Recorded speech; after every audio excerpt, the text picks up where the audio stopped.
What's up guys, this is Chris here, and today we're going to be giving you a full review. Today we're going to be talking about one of the better guns we've had on the channel, and it should be considering how much it costs, but we're going to be talking about the Staccato XC. Now if you're familiar with Staccato, you know that they make lots of 2011s, and they usually make them for duty specific purposes. They've entered into the market and made a huge splash because instead of catering just to the competitive market, they actually cater to a lot of the self-defense, military, and law enforcement market by making the ergonomics, speed, and accuracy of a 2011 available in a durable platform for duty use. The XC is kind of a departure from that, whereas it is their more high-end model meant for specific competition or meant for super fast duty if you want to look at it like that. Before we get into the video, I do want to mention my page supporters. Thank you guys very much. It's because of you guys the channel is still here, and we try to give you the most honest gun information on the internet. If you want to support the channel, all you gotta do is go to the link in the description and sign up. Also in that description is a link to a local shelter in Ames, Iowa. It's the YSS. The donate page is down in the description. I'd really appreciate if you went down, click that link, and donate to those kids. And finally, this video and the ammunition for the 1,000 round review was sponsored by Manning & Sons. Manning is one of my buddies. I talk to him all the time. He is a good guy. He's a dealer out of Illinois, and I would really appreciate it if you would help him out a little bit. Illinois has been rough on gun shop owners these days, and he's still out there and he's still helping us out with the videos, so I appreciate you go check him out. Now, so if you can see, the gun here actually is a 2011 platform. You can say 2011 because Staccato does own it. It's not a double stack 1911. And what that means is it's a double stack 1911, but it has a slide, a frame, and then a grip. So we have a polymer grip with a steel frame and a steel slide. Now the slide is cut short to about 4.5 inches, and then it has a single port compensator with a full 5-inch dust cover on the bottom. All completely engineered to give you low recoil and high speed performance. Lightened slide with lightened cuts on it as well, along with a very, very light recoil spring. My guess is between 8 and 10 pounds. Very light on the hammer spring as well, and it comes optics ready out of the box, which is very nice. With the Staccatos, you can use a plate to keep your rear sight, so you have a blacked out rear with a fiber optic front in case your optic goes down. We have a accessory rail on the bottom. We have around a 4-pound trigger. Now the trigger on the website is advertised between 2 and 3 pounds, although I did weigh it myself 10 times in a row and averaged them out to 3.9 pounds. So it's a solid bit heavier than something like my Atlas Gunworks, which comes in between 1.9 and 2.1 pounds, but it still feels very good because even though it's a little bit heavier, the trigger itself is still very light, and the travel of the trigger is very, very small, and the reset of the trigger is very, very short. Now it is a little bit heavier than something like an Atlas Gunworks or maybe an SVI or maybe the Terran Tactical Pit Viper, which we did shoot this against. However, the reset forces that trigger out a little bit further, so in my opinion, under strings of fire up close, it's actually a little bit faster even though it's heavier. Now we have ambi safety, combat hammer. We have a more aggressive texture on the grip than you would get with something like a Staccato P. Comes with a magwell, a grip safety, and a magazine release that is not extended. So that is pretty good feature set for a race pistol, and it's kind of like an entry level into something like an open gun. Now, as far as what are you gonna use it for? Well, comp guns, especially 9mm pistols, work actually fairly well indoors. They are gonna be louder, but the gas itself from the compensator shoots straight up as opposed from side to side, so it affects shooters around you much less than something like a break on a rifle, so don't think of it as like that. So for home defense, concealed carry, you could use it for concealed carry, but it's heavy. It's about 42 ounces, and it's a full 5-inch steel framed gun with a polymer grip.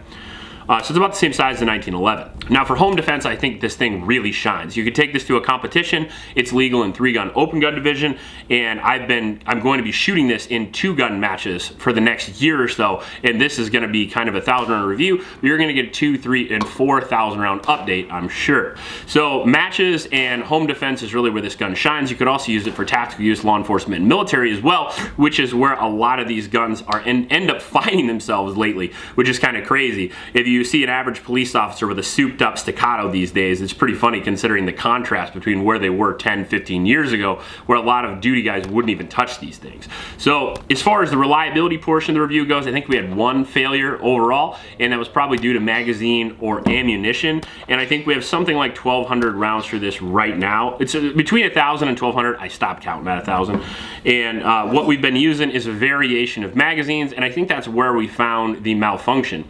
So the Staccato Staccato likes Staccato mags. What a surprise. The Gen 2 Staccato mags is kind of the standard for 2011 magazines, and it works great in here. It comes with a couple extended and then a couple just regular capacity. I think they're around 20 to 25 rounds, depending on which ones that you get. There are a lot of different magazines for 2011. We also use Atlas Gunworks magazines, some Terran Tactical magazines, and we use some MBX magazines, and a few of those magazines did not want to eject from the gun. A few of them did, and that's kind of where we're going to get into our first problem with the XC that I don't think should be there for the price of about $4 grand, and that it does have a very sticky magazine release, so much so that I even had to change it out with my Staccato P in order to get it to release the magazines without having to do the little John Wick flick. And is that fixable? Absolutely. I'm going to go in there and file a little bit off and then change the spring, and it's going to be fine. That being said, from a $4,000 pistol, that kind of sucks a little bit, but considering the performance of everything else, keep watching the video. Now, as far as speed and accuracy go, it's shockingly impressive. All right, so this is about, I think, 120 yards. I'm gonna try to get the sun just right here so it's not in my face.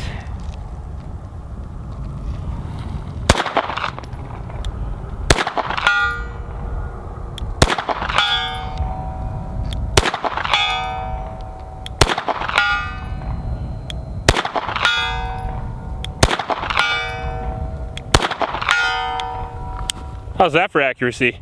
Damn, boy. 120 yards? You know, just your average concealed carry distance.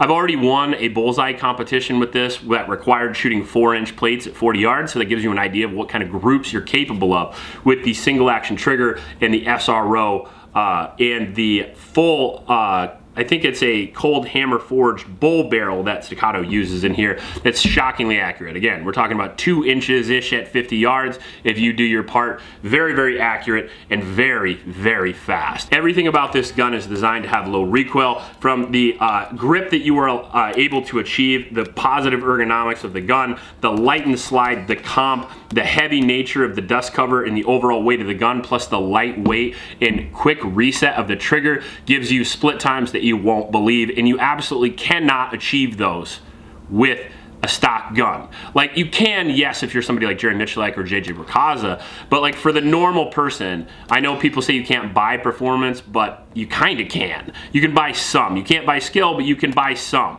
And if you're going from, let's say, a stock Glock to this, I would argue you're probably going to see at least 1/3 improved performance over something like that, just simply because these guns are so easy to shoot. It's really cool to shoot this pistol in contrast with something that isn't meant for speed and accuracy at this level, and you can see definitely an increase. I would say this one is certainly on par with things like Atlas and Hayes. However, they are going to have some ergonomic deficiencies that are going to be a little bit different. For example, if you were going to move from this $4,000 pistol, let's say a $6,000 Atlas Gunworks, you're going to get a pin grip safety, improved ergonomics on the grip, everything's going to be slicked up, and everything's going to be molded into the gun so you don't have these like wear points on your hand if you're shooting 300-400 rounds a day.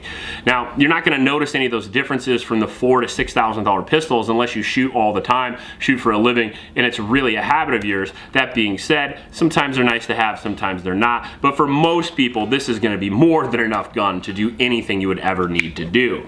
Now, I did want to mention, I forgot to mention this at the beginning, but we were sent this by Staccato for this review, but as you can see already, it's not going to change my opinion, and it's not going to change what happened in the review. I always give you guys exactly what happened in the review, and I give you exactly what my personal opinion is. I can be wrong, yes, but I won't lie to you. And in that case, I think the Staccato is one of the best guns that you can possibly buy for speed, accuracy, home defense, and honestly, duty use these days, because duty use these days, a lot of them guys that are running Glocks or SIGs are also running comps, so even though you don't necessarily need one on 2011, it helps a lot, and if you want to get that absolute perfect performance, this is, I would say, one of those like 10 guns that are out there right now that can really give that to you. Now, as far as the expense goes, the $4,000 is not the only thing you're going to have to spend to get into the gun. The mags are somewhere between $75 and $150 a piece. They also have to be tuned and cleaned a little bit occasionally, more so than Glocks, and the whole gun needs a little bit more care than something like a Glock or maybe a P320 or a P210 would. I mean, 2011s are our precision machine. Think about a Honda Civic as your Glock. It runs all day, you daily driver. Think of this as a freaking Indy car. Like, it's gonna go 200 miles an hour, it's gonna take corners faster than you can see, but you're gonna have to change the tires, you're gonna have to watch the brakes, you're gonna have to make sure everything, you're gonna have to run diagnostic checks on the damn thing. You may have to pick specific ammo types to tune it to the gun. Now, we didn't see that with this, but I have seen that with previous 2011 race pistols, and you get pretty much everything you're gonna need to race with a pistol, but again, as you should for the price. So I think the XC isn't for everyone. I think it's not even for most people. I think it's for those select few people that want to achieve that top of the mountain performance. And if you're looking for that in your specific category, I think as far as a reliable duty, out of the box, all done pistol, it's really tough to beat the Staccato XC. If you like this video, please like and subscribe. Please help out your local homeless shelters, and remember to recycle. I'll check you later.